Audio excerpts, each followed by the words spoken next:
A letter for Rose. The old used bookstore had its usual patrons. A couple on a date laughed together, wandering through the many aisles and categories, perusing mostly each other. The avid bookworm starts her daily browsing in the science fiction section, as the regular quite very well should. Occasionally, we have the curious collegiate. Harold Roberts was searching for any of the history series by Will Durant. It was a long series of books that mapped out civilization's roots.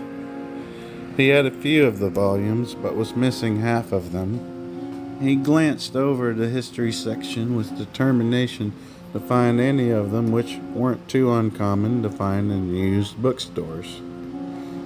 At least at one time. A display near the front of the store was being surrounded by 3 teenage boys who laughed and sneered. The display case had many books on the elusive cryptid known as Bigfoot. Harold himself thought such things to be silly. It was all nonsense to him. Aha! He smiled as he snatched the only copy that Rhino's used books had in store of The Life of Greece. He put it next to a stack of dime novels, his guts gurgling with coffee. The professor drank about a gallon a day. Having dressed for the walk, the warm store made his forehead sweat, so he grabbed his selections and headed to the front. "That'll be $32.50, the clerk said as she stuffed them neatly into a plastic bag. "Always loved these deals, Georgia." Harold was on a coffee kick, happy with his hefty literary conquests.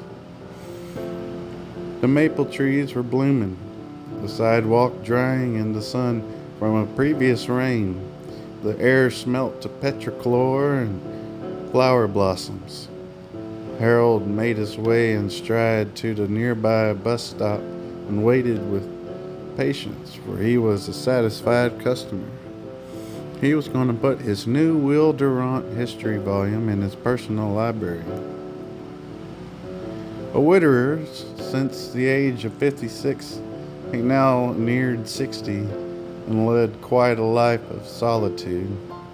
Hardly anything could really let him down besides the memory of losing his wife Regina, who now lay 6 feet under the red clay of Greenbrier Cemetery. The bus ride home was only 15 minutes, complete with a yelling homeless man, a crying baby, and a stinky gum chewer. His residence in the Brentwood subdivision of Nashville was tucked away at the end of a cul-de-sac behind some dogwood and magnolia trees, also sprouting out new life in shades of white, pink, and vibrant varieties of green.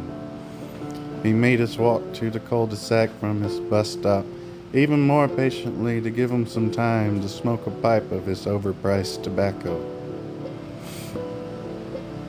Neighborhood children were out playing basketball, some biking.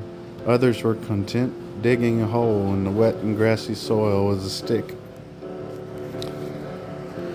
Once inside his cookie-cutter brick home, he went immediately to his library/study to unload his loot. Setting aside the gardening books on the table, He reached for the dime novels next, then finally that old hardback with a worn dust jacket, The Life of Greece. He sat down and thumbed through the table of contents when he noticed something odd about the book. In the center of the book's spine was an ancient yellow rose pressed in the pages along with a piece of paper with neat cursive handwriting on it. "For my rose," the letter read. The paper had a small tint of gold. "I know how much you love the Greeks and thought of you today as I picked this book up from the store. I'm beginning to catch on as to why you are obsessed with this topic, as they are quite important in our history and culture. I am excited that our wedding day is only 2 weeks away. I stole this rose from Mama's garden." Shh. "I know it's cheesy giving you yet again another rose, of course for your namesake. I got a yellow one because it reminds me of your gorgeous locks of hair, which I get to wake up to every day soon. Let's just say that my love for you is my Achilles heel. Once again, I apologize for my cheesy metaphors. Nothing can stop our love, Rose, so let's preserve our letters and books on our shelves until that wonderful October date which nears each setting sun. You are my sunshine, my water, my rose. With undying love, Sidney Miller." Harold teared up reading the old nicotine-stained letter. He was thinking about his younger days with Regina, how they loved with a love that was more than love, as the old poet was known for saying. He wouldn't dare throw away these extras he found. He left the rose and the letter exactly where he found them, in the section about the philosophers. He closed the book with care and held it shut, smelling the pages, another guilty pleasure. The scent, however, was not what kept him holding it close to his chest. It was the memory of his dead wife that began to flood his mind. They used to walk hand in hand in the park every Tuesday, and he would always steal flowers for her, too, much like this mysterious Sidney Miller and his dear Rose. Miller, he wondered. Harold and Regina were quite in love during the precious years that they had together. In Harold's mind, visitations of all their old date spots came to view. The park, the cafes, the many shows they attended together, the university cafeteria where they met. These places were hard for the professor to visit because of his wife's memory, imbued into their halls, their smells, the laughing echoes of youngsters on their dates. Nevertheless, he found reasons to carry on with them as if hand in hand with her ghosts. Today was a Tuesday. Harold wept silently for a while, then took a long, much-needed nap. He awoke 2 hours later from a dreamless sleep that reset his brain. He had some leftover cold coffee that he warmed up in the microwave.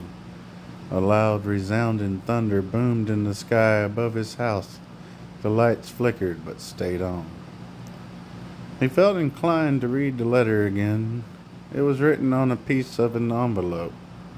One could barely make out the address on there, but Harold recognized the zip code. By a strange mystical coincidence, it was the same zip code of the funeral home where they laid the professor's wife to rest. The same zip code of her hometown, Greenbrier. I wonder. A mission came to Harold almost instantly. He went to his computer, typed in Mr. Miller's name and Greenbrier, Tennessee, to see if anything came up. As soon as he finished typing the keywords into the search engine, the electricity went out. So he settled for some light reading by the fireplace.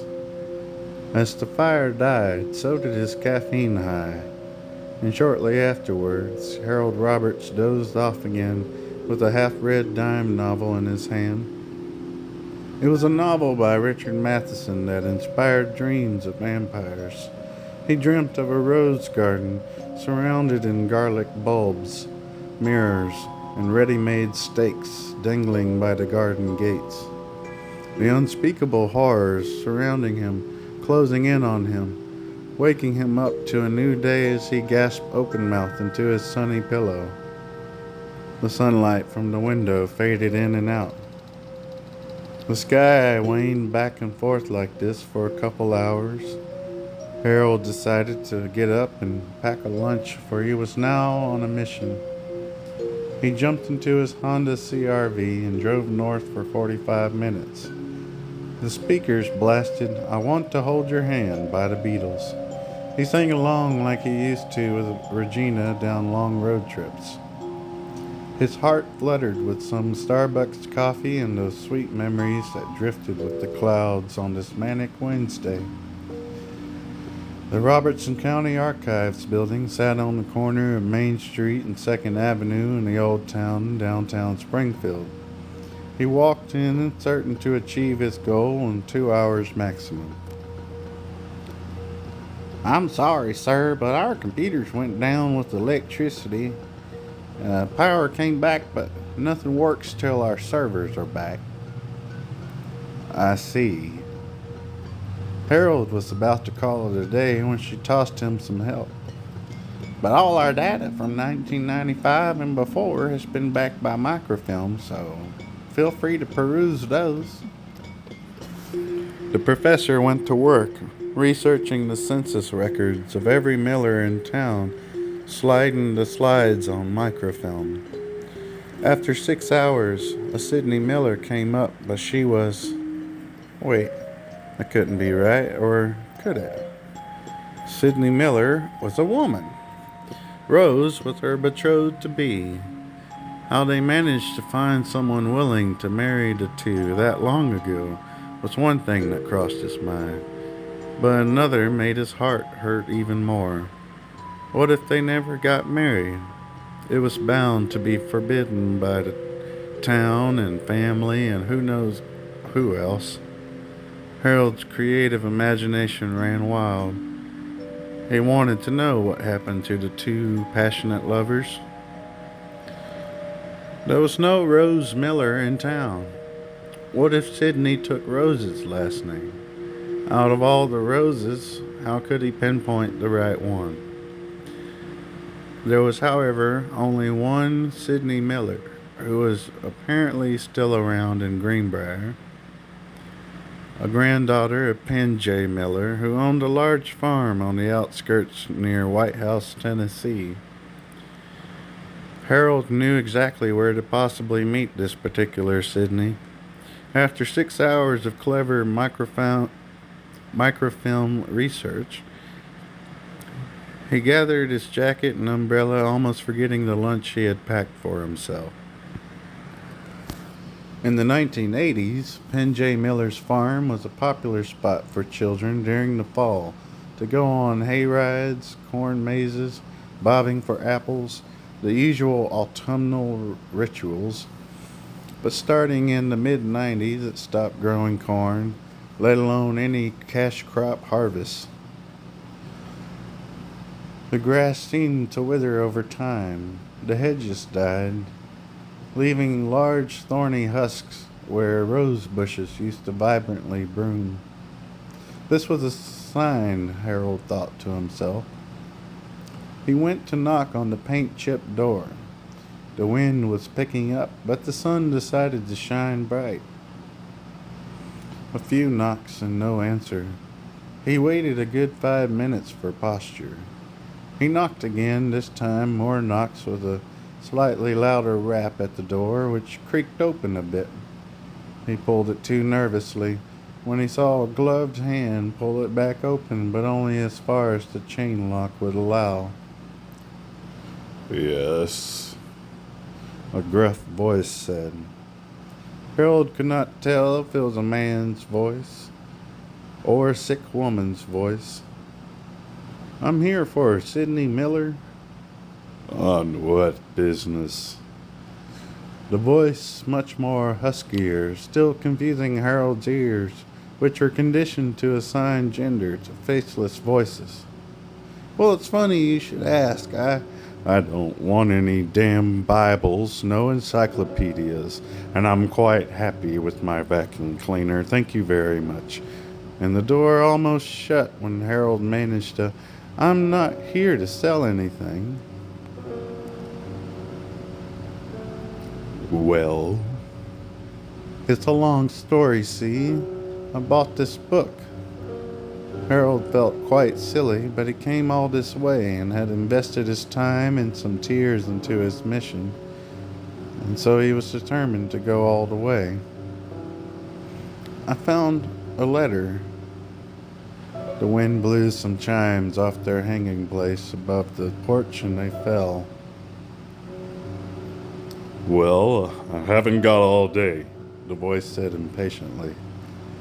It could have possibly been written by you to a woman named Rose Miller. My love for you is my Achilles heel, Rose. It reads like poetry. Harold's voice cracked a bit, much like it did in his teenage years when he tried to sing along to Beatles records. What I mean is, Harold lost his footing as the door chain was undone. His footsteps hurriedly paced away from the door. I'm in, the voice said. With just a long mane of curly red hair, Harold could tell he was conversing with a woman. Well, with the back of her head. She turned around and sat in a very dark corner, gesturing him with gloved hands to sit in a chair that sat strategically in the sunlight. The details of her face were hidden by shadows. Please forgive me, I am sick. The voice coughed what sounded like fake coughing, but Harold thought nothing of it. Sidney had put a face wrapping around her face, and he sat down with his book on Greek history and opened his lunchbox. Two yellow eyes peered at him from the dark corner where the lady sat rocking in a chair. Harold felt a bit uneasy. He wondered if this whole thing was going to trigger even more heartbreak than he imagined. Where did you get this book you hold in your hands? The gruff voice asked. Are you Sidney? Yes. She remained shrouded in the dark corner, a money spider weaving a web tangled in old cobwebs up above her. Okay, so I found this in the bookstore, and the letter moved me. See, I lost my wife 4 years ago, and well, I was touched. He handed the book over to her. Sidney reached out with a gloved hand to take the book from Harold's hands. She also smelled it, opened the 100-year-old volume to the page with the rose, and those yellow eyes began to flood with tears. I do apologize if I'm out of bounds. See, I didn't think this one out thoroughly. Never you mind. Can I bring you some tea? Coffee? Harold denied both offers, despite his love of both beverages. He was eager to hear Sidney's story. I wrote this back in 1993. Rosalind was going to be my wife. She began to sob a bit more. What in heavens happened, dear? Harold pressed, knowing her pain.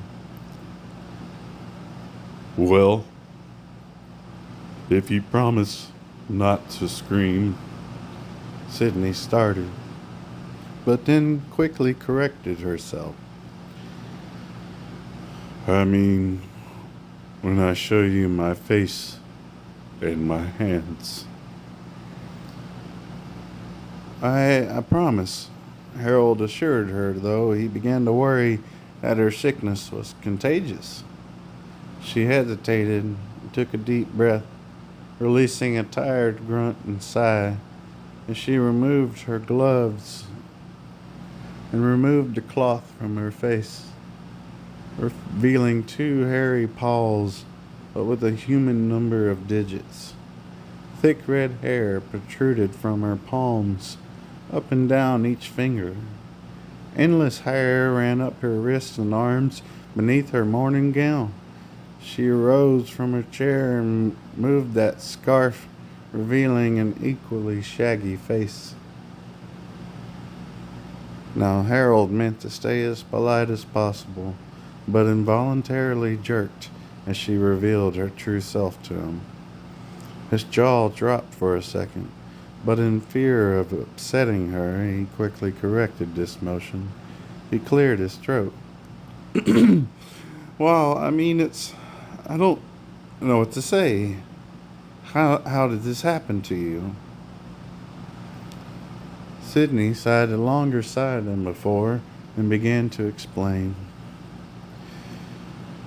You sure you don't want any of that coffee? It's a long story. She looked like she had given up hiding from Harold and half expected him to find a quick reason to leave.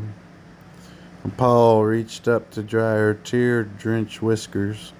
She could tell by Harold leaning back into the creaky recliner that he was too interested to leave, perhaps a tiny bit scared, but somehow not judgmental like the rest of the folks in town. I would love some, Harold responded, and so as his hostess began to prepare the coffee, she started her story. I met Rosalind at the county fair. I was one of those dorks who sat on the platform teasing customers to trigger the lever you threw baseballs at, try and sink me. Yeah, I was one of those. That was back in the day when Daddy didn't know I was a lesbian, and he still had time to get the family involved in the community before all this. She waved her paws around. Rosalind came up to the pitch to sink me. Sydney smiled, a very human smile through her thick ape-like fur. She managed to get me every time, and I had asked her to the Ferris wheel after a few flirtations were exchanged. Anyways, we quickly fell in love. I was in her graduating class, but we never shared any classes. I was in all the advanced science and math classes. She took metal shop and physical science. We were almost opposites in every way.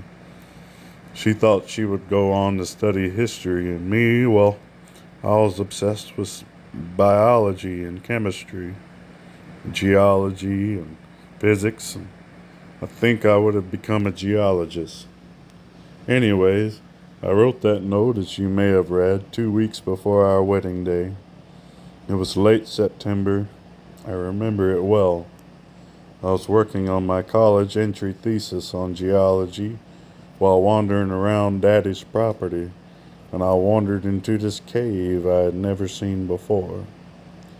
It was big enough for me to wander around, hunched over, but then it became large with caverns so big that a whole colony of bats occupied almost every stalactite. I was set on collecting a few samples of cave rocks for my essay when I slipped on bat shit. Harold almost spit out his coffee. His eyebrows rose in question. She answered his mouthful of coffee with a refill. Yes, bat shit. Where there's bats, well, you get the picture. I hit my head really bad. Was unconscious for about an hour. I was lucky to wake up before nighttime and make it back home. My head was only scraped and bruised, thankfully. I remember Mama made chicken pot pie that day. It wasn't long after I showered off the blood and bat shit that I ate food and almost immediately vomited it all up. I came down with the worst flu and was bedridden for a whole month. The wedding had to be postponed, and no visitors were allowed. Family doctor said it was something called histoplasmosis or something. My immune system was shot, so he recommended against being exposed to the hospital germs.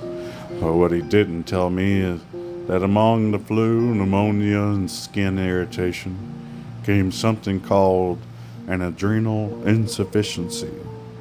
Basically, all my hormones went haywire, causing rapid and abnormal hair growth for a human, let alone a woman. I was so ashamed. I couldn't face Rosalind again. She could never see me like this. My Rose. She fought back more tears with anguish. Oh, how I wish I could have told her sooner. Oh, how I wish I could have just have one last goodbye with her. But that was all robbed from me. When Daddy found out that I was marrying a woman, he was infuriated. He locked me up in my room for months before letting a doctor see me in my advanced stages of transformation. Daddy swore it was God's punishment, my hair growth, for being what I am, for merely being a woman in love with another woman. But the doctors who came said it was too late and too severe an imbalance to truly treat or even try to cure. Since then, I hear Rosalind married a man and died during childbirth. Mama and Daddy are gone too. They passed away a year apart right after the pandemic hit. They were always careful and wore a mask, but that didn't stop that damn disease from taking them away. I will always miss them, but I think it's a blessing in disguise, really. My presence at home shamed them, and though I know Mama still loved me, I could tell she was burdened with me as well. Harold drank his coffee, not sure how to go about processing all this. But as the old expression goes, the proof is in the pudding. So I've lived here ever since a hermit, an outcast, unable to go get my own groceries. Thank God there's the internet, right? This damn storm, however, has found me without a few basics, though.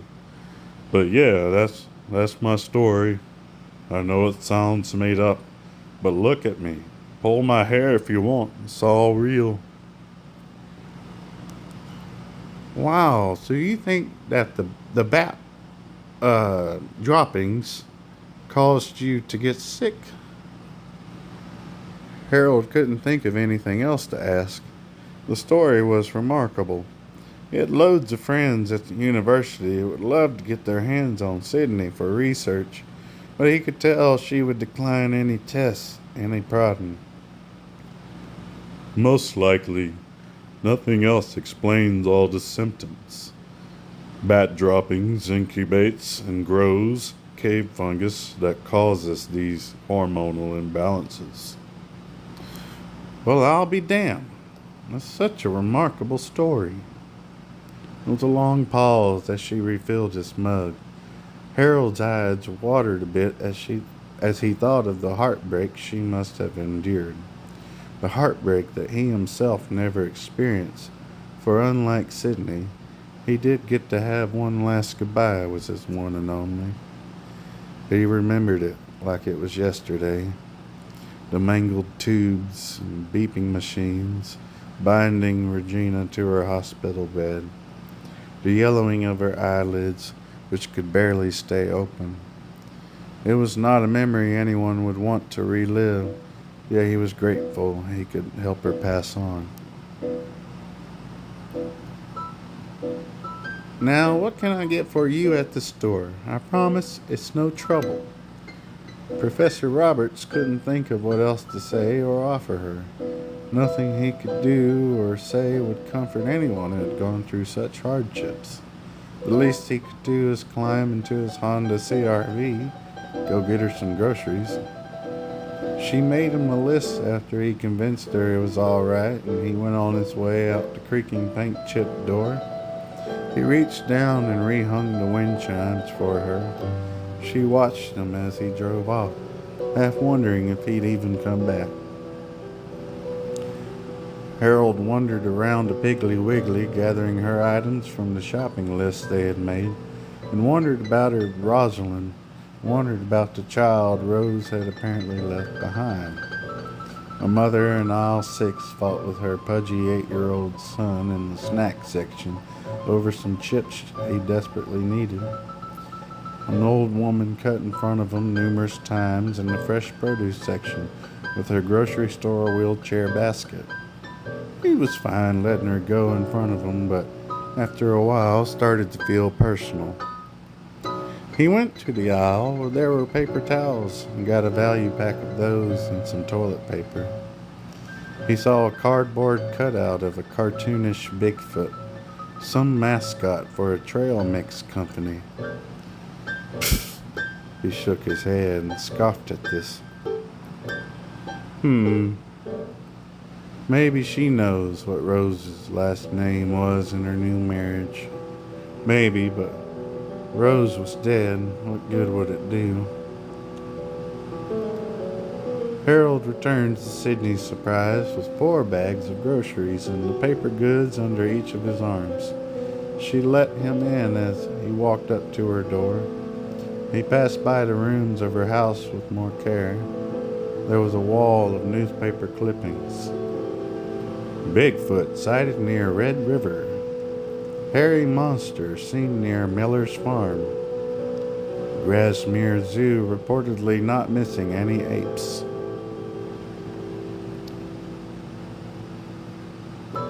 Rosalind Foster, age 34, died giving birth today to her newborn son. The rest of the obituary had been cut off. "So you see my trophies," Sydney chuckled. "I was more paying attention to the last, It's okay. One learns to feel the heartbreak over the years.